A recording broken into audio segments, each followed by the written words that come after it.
We have an extensive agenda, and we're going to get right to it.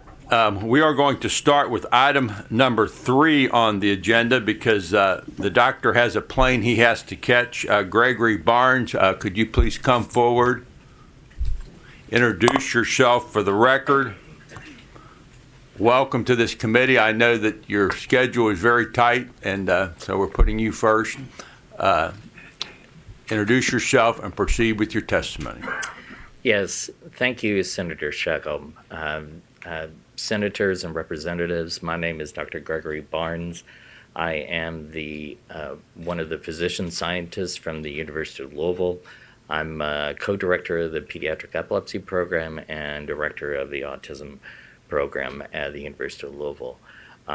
So the matters before the committee today certainly affect 2 populations that I treat as a physician, and I'm delighted to be able to share what we've learned so far in the clinical trials for the cannabinoids, specifically cannabidiol.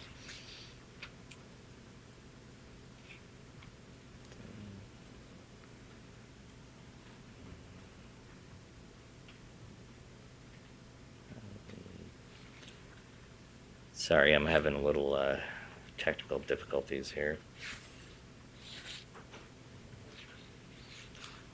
Anybody know how to advance these slides here? I do the space bar. Space bar? Ah, thank you. Thank you. So, as we all know, cannabis has been known for a fairly long time. It was first reported in China in 8000 BC. It was used in ropes. It was cultivated, used for various garments and medicines and things like that. The first mention of that in history were used for a variety of medical conditions in 2700 BC, and there was lots of use of these types of the plants throughout the ancient world. The species, the oldest known of those is Cannabis sativa. It's been used in humans in China. There are greater than 420 compounds. Of those compounds, 80 of them are these so-called cannabinoids. And so we'll talk in a second about the various cannabinoids.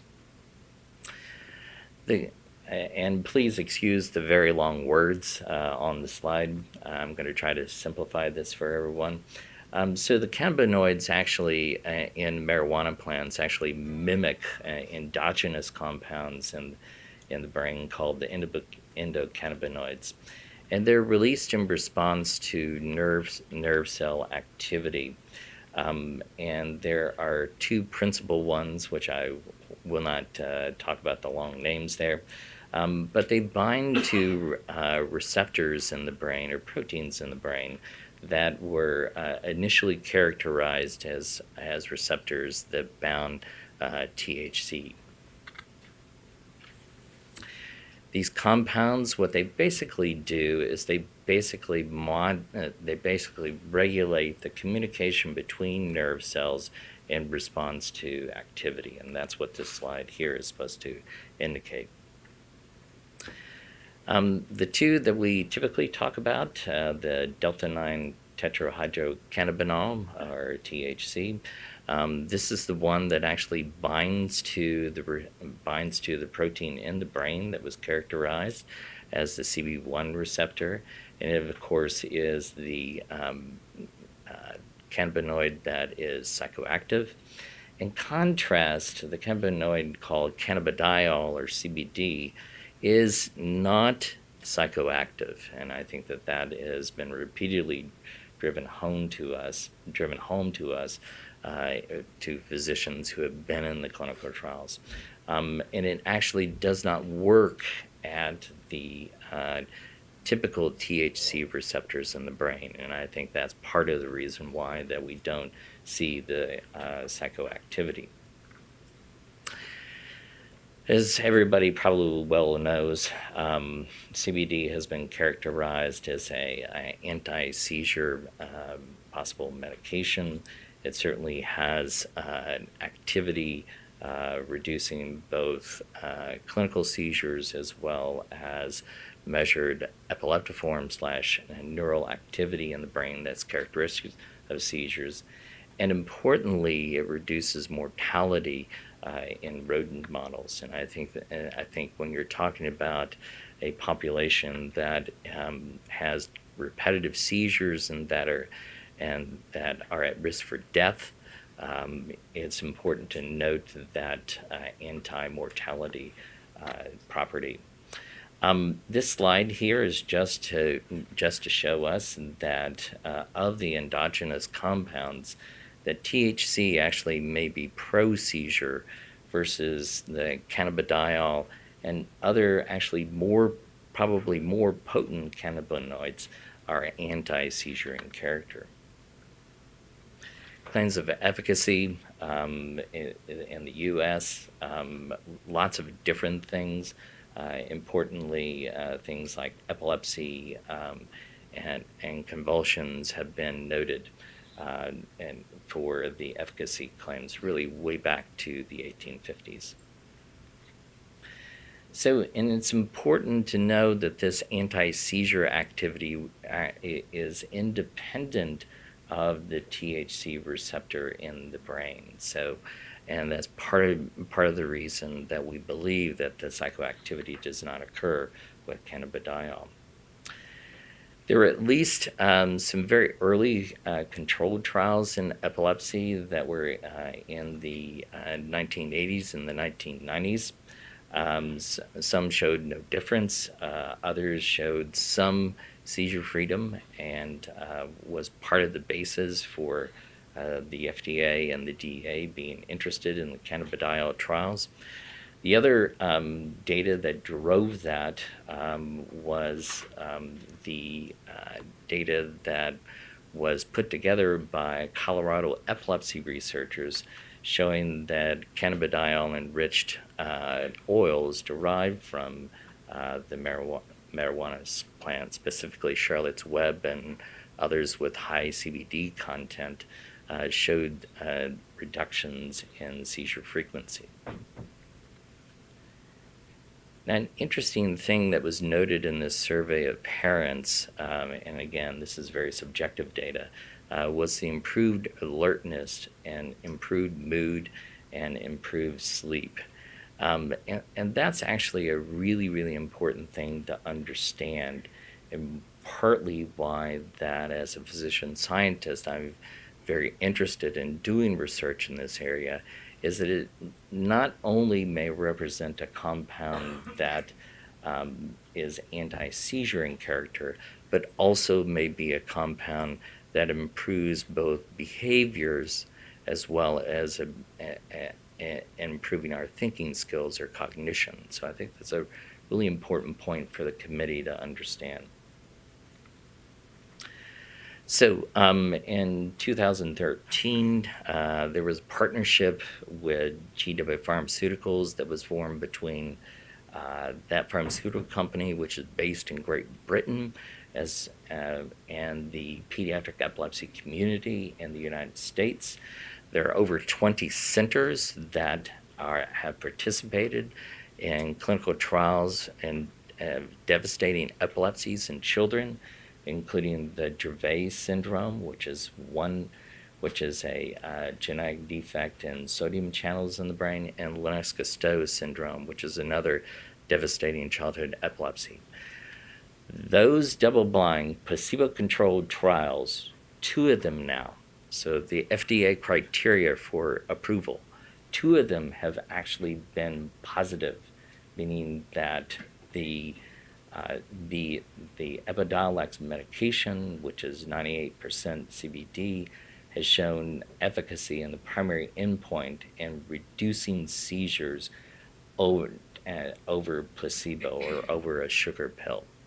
So it's very important to understand that is driving GW Pharmaceuticals to probably submit a new drug application by the end of the year, and potentially if it's approved by the federal panel, there may actually be availability of this medication in pharmacies by the middle to late of 2017.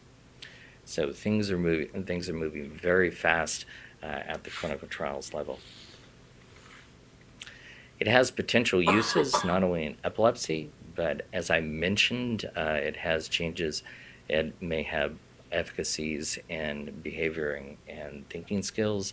It's certainly for anxiety, schizophrenia, addiction, and autism has some efficacy. Certainly the autism community is very interested in these compounds. Another important area are those babies that have lack of oxygen in the brain. This is the most common cause of cerebral palsy, which is a huge burden for families as well as a huge burden for the state. The state has over 200,000 pediatric patients with special needs. We're actually the highest proportion of special needs population in the entire U.S. So preventing these types of cases of cerebral palsy potentially could also be tremendous. But the thing that we do not know, and that I think is very important for physicians and legislatures to understand, is that we have been very, very slow to understand what the developmental neurotoxicity is. And that's why that these trials have very, very extensive developmental testing, as well as obviously testing for organ toxicity. So far, we've not seen anything that would suggest that at least this Epidiolex medication has an effect on the developing brain that is adverse. But we're still doing testing to look for that type of toxicity. There are actually 102 clinical trials that are actually going on with cannabidiol in the U.S. currently. The two that I've starred there are the ones that we are participating in as an institution at the University of Louisville, the Department of Pediatrics, including the Dravet syndrome trial. And we will also soon have an open label trial of another cannabinoid that's probably even more effective than cannabidiol called CBDV, or cannabivaridin, in intractable epilepsy and autism patients, and will be one of the first in the world. There are other developmental epilepsies that we're going to be looking at that, and those are all trials that are being driven by GW Pharmaceuticals. There are also randomized trials in other conditions, including inflammatory conditions such as ulcerative colitis, and type 2 diabetes, which is incredibly prominent, in cancer, as well as we've talked about neuropsychiatric conditions, and also the neurological conditions, Huntington disease and multiple sclerosis. So let's talk a little bit about what have been our barriers in terms of the clinical trials.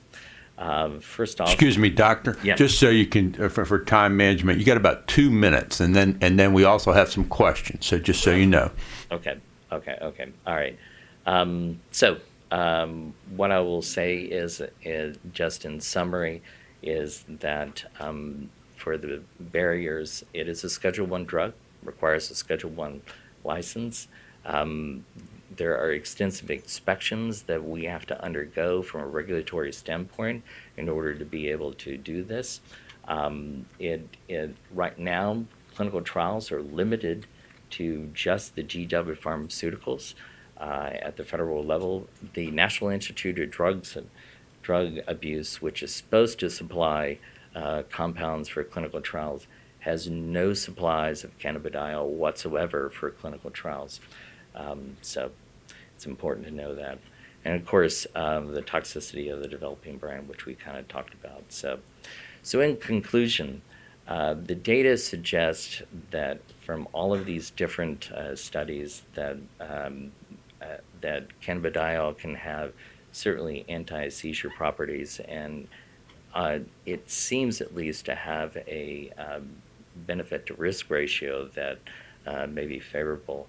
and it certainly suggests that we should continue to study these in scientifically well-controlled, randomized, placebo-controlled trials of purified compounds, and I think that's an important point as well. Thank you very much. Thank you, Doctor. You finished 30 seconds early. Thank you for that.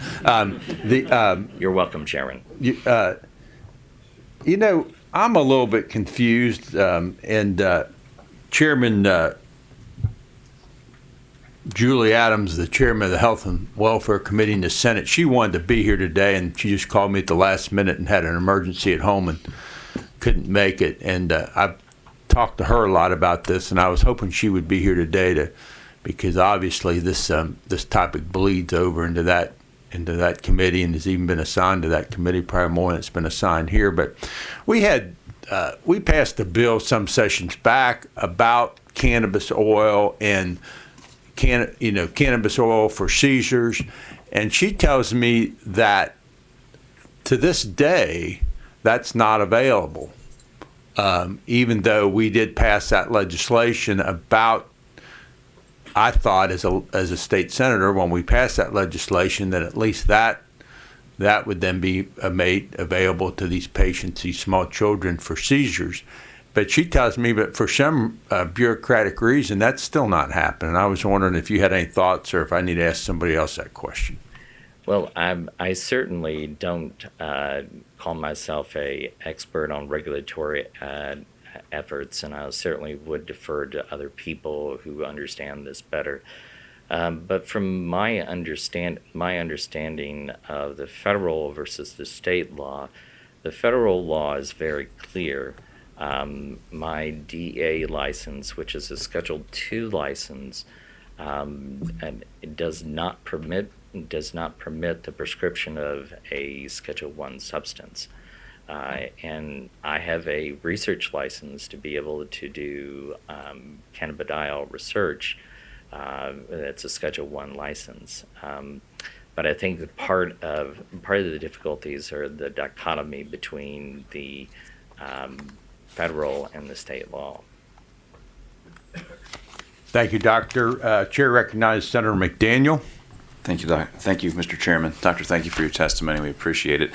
I have two questions. The first is, so it's my understanding from what you're saying that cannabidiol and CBD oil is an entirely different type of conversation than a medical marijuana conversation. While they derive from the same base plant, ultimately we're talking about two very different things. We're talking about compounds that have probably vastly different properties, and that is why that from a scientific standpoint, it makes sense to invest all this money and regulatory efforts into clinical trials, is because that cannabidiol looks to be, number one, not psychoactive, and that's something that we've repeatedly seen in our patients with clinical trials. The parents do not report any sort of psychosis or anything like that, and that's an important point. Versus THC, which when children are exposed to THC, they do get the psychoactivity. They specifically, a lot of my colleagues in pediatric neurology have reported psychosis and having to go to the emergency room for that. So I think you're exactly correct on your assumption.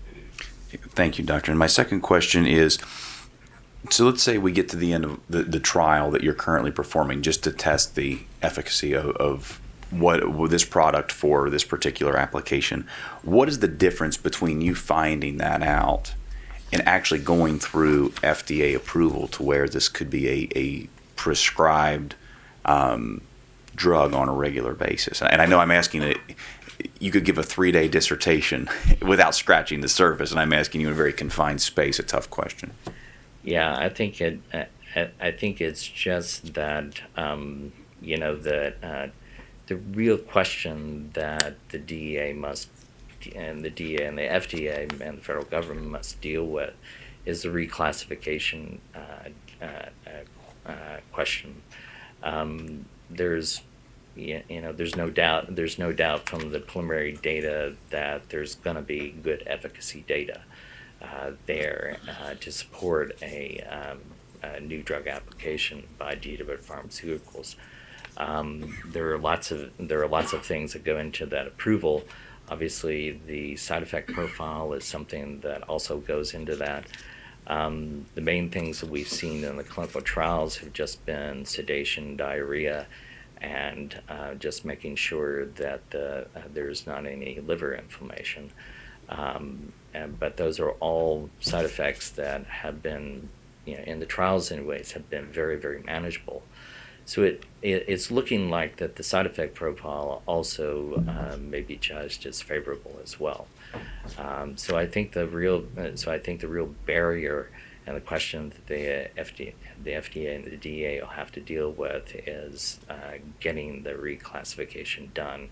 And how do you reclassify this medication and yet still maintain control over all of the other parts of medical marijuana? And that's something that I'm certainly not qualified to talk about. So Very good. Thank you, Thank you. Doctor. Thank you, Mr. Chairman. We have 4 more questions, so I'd like to ask the people or the senators and representatives to limit your questions to 1, and maybe we can get through these. Floor recognizes Representative Jerry Miller. Thank you, Mr. Chair. Doctor, I would, in the interest of time, rather than addressing the questions here, could you provide us the answers on your penultimate slide where you have questions from families and patients? Could you provide the answers to that in writing to us? well, we could. I certainly could take a shot, but I just pose those as questions that they have. I don't profess to know the answers to those questions. Fair enough. at all. Thank you. Chair recognizes Senator Joe Bowen. Thank you, Mr. Chairman. Doctor, I'm curious to know, was it a populist movement that initiated,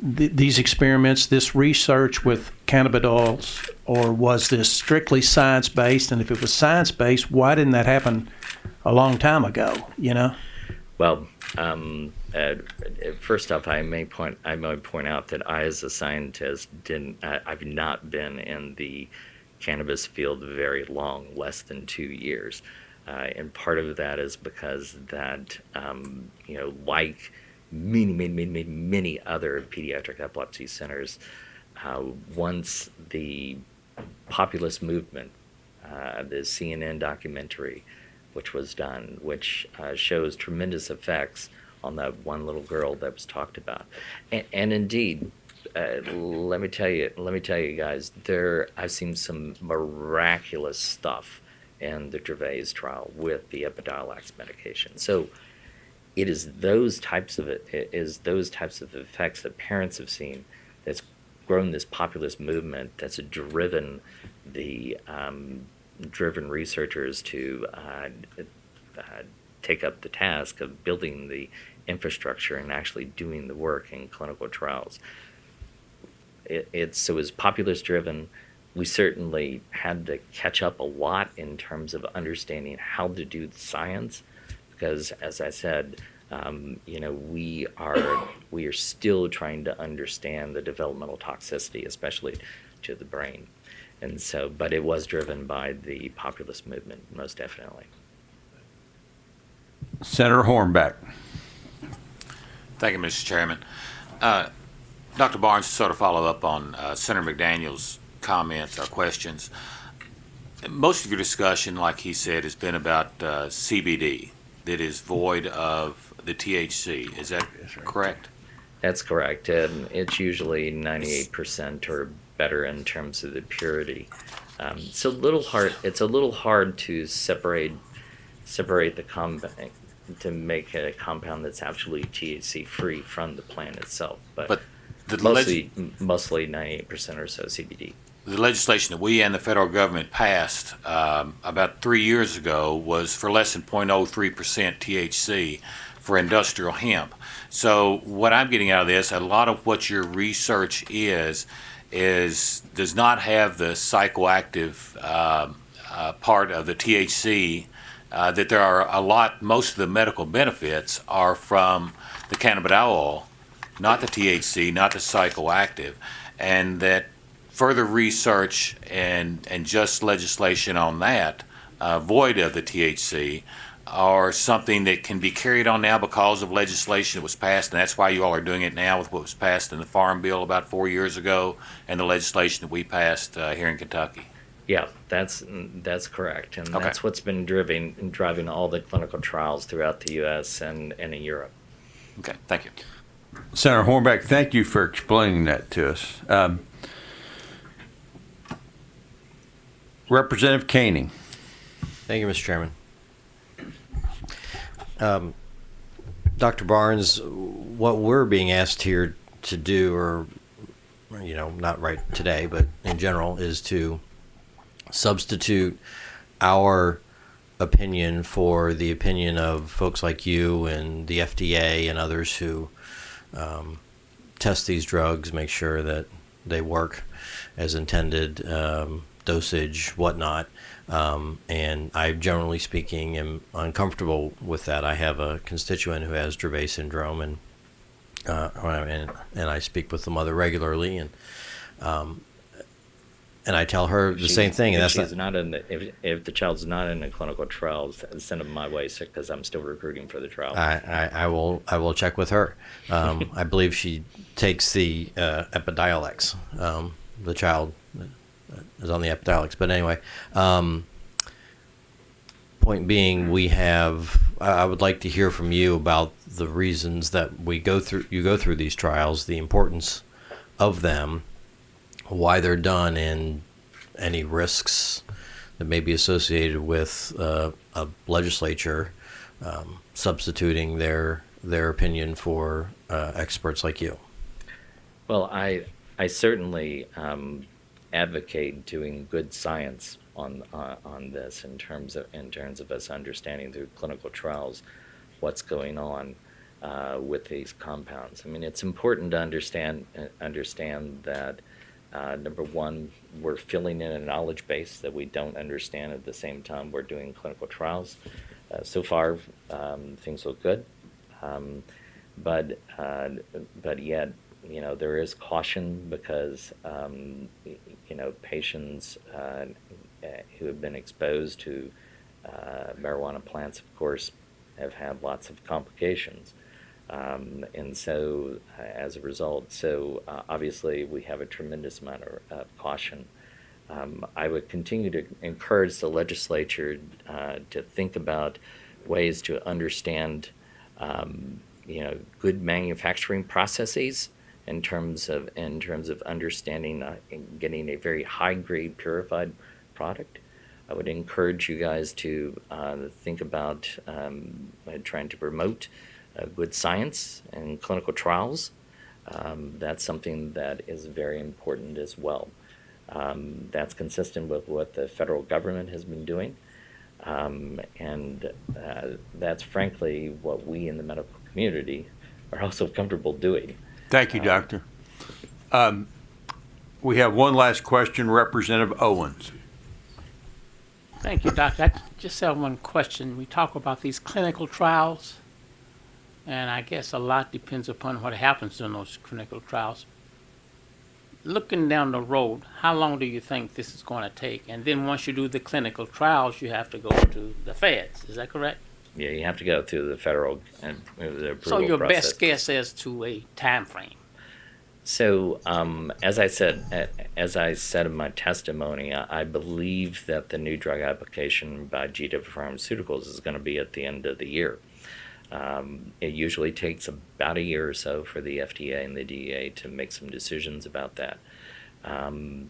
Sometimes with political pressure, which there is some political pressure to get these medications out.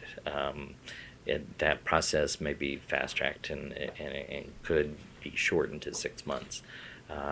But as far as the Epidiolex goes, that probably, if it passes the DA's muster, is probably going to be available sometime mid to late 2017 for patients. But again, I think it all depends upon, they will have to reclassify that drug as a Schedule II drug to make that widely available for physicians to be actually able to prescribe, and that's an important point in all of this. Thank you. Thank you, Doctor. We could have a whole hearing just with your testimony. It's been very interesting, a lot of good questions. This committee appreciates you taking time from your busy schedule and bringing your expertise before us here today. And I know you have a plane to catch, so thank you for being here. Thank you.